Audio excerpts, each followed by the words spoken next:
And for more on today's primaries, I'm joined by Chris Stirewalt, Fox News politics editor and editor of Halftime Report. Chris, while Jonathan was talking, Senator Chuck Schumer came to the podium. They've been having their policy lunch there on the Senate, both the Republicans and Democrats separately.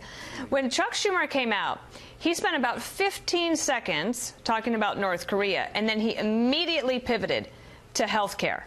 What does that tell you about how the Democrats are approaching these midterms? So there's been disagreement between the two houses, between branches of the Democratic Party about what the appropriate and most useful focus for Democrats is in 2018. Chuck Schumer is not ambiguous on the question. He believes, and is, by the way, supported with a lot of polling data, that healthcare works for Democrats, and what had been a negative for them under Obamacare, now in the regime of hobbled Obamacare, with the Trump administration having gutted much of Obamacare, but still left the construct there, that Democrats have a real opportunity to push Republicans on health insurance, on health care, and Schumer wants to discipline his party to stay focused on that because it's an issue that works. It might be one of their only issues that works this year as the other numbers change. But I want to ask you also about what Jonathan Hunt was talking about. You've got this race in Nevada, but also up in North Dakota, you'll have a race pretty much settled, and that's going to be a big one as well. Well, North Dakota, we're waiting for the main event, right?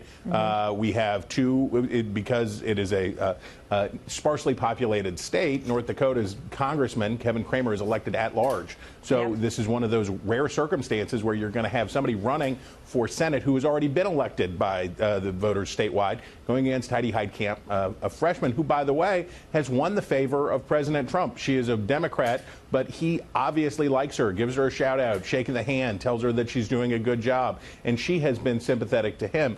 And this, of course, is frustrating for Cramer, who wants a more clear red versus blue line here, but Trump has muddied it for him a few times. And then tell me a little bit about Virginia. You know, this is the first time, well, really, they voted in 2017 in that gubernatorial election. The Democrats had tremendous turnout. Can they pull that off again in 2018 in the primary tonight? Will you have any indication of that? Yeah, we'll see some signs. We'll figure out in Virginia. You have 2 or 3 House races where it's competitive in Virginia. The Senate race is not competitive. They obviously don't have a gubernatorial contest this year. So we're really going to be looking at these House districts, especially one represented by Barbara Comstock in Northern Virginia. How do the Democrats sort themselves out? And remember, part of the secret for Democrats in Virginia, their great performance in Virginia in 2017, was the fact that liberal voters lined up behind moderates like Governor Ralph Northam, that they swung in behind him and gave him their full support. Will we see division? Will we see agreement? It's not just how robust they are, it is how much in agreement they are. And finally, take me down to South Carolina. We're watching a couple of races there. Representative Mark Sanford, the incumbent, trying to beat back a primary challenge on the Republican side, and Governor Henry McMaster as well, hoping to get Trump support. Your thoughts?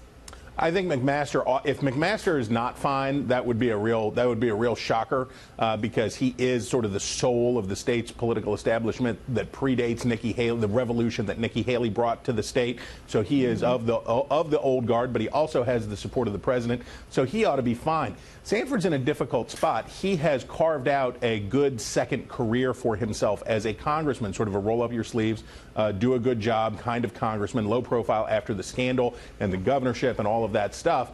Now he's facing an opponent who is totally willing to go there. She is willing to go after him on his scandal. She's willing to call him out for the times that he has been critical of President Trump. And she's hoping that in that district, Trump affinity will sort of go beyond the attachment that these voters have for a congressman who served him well.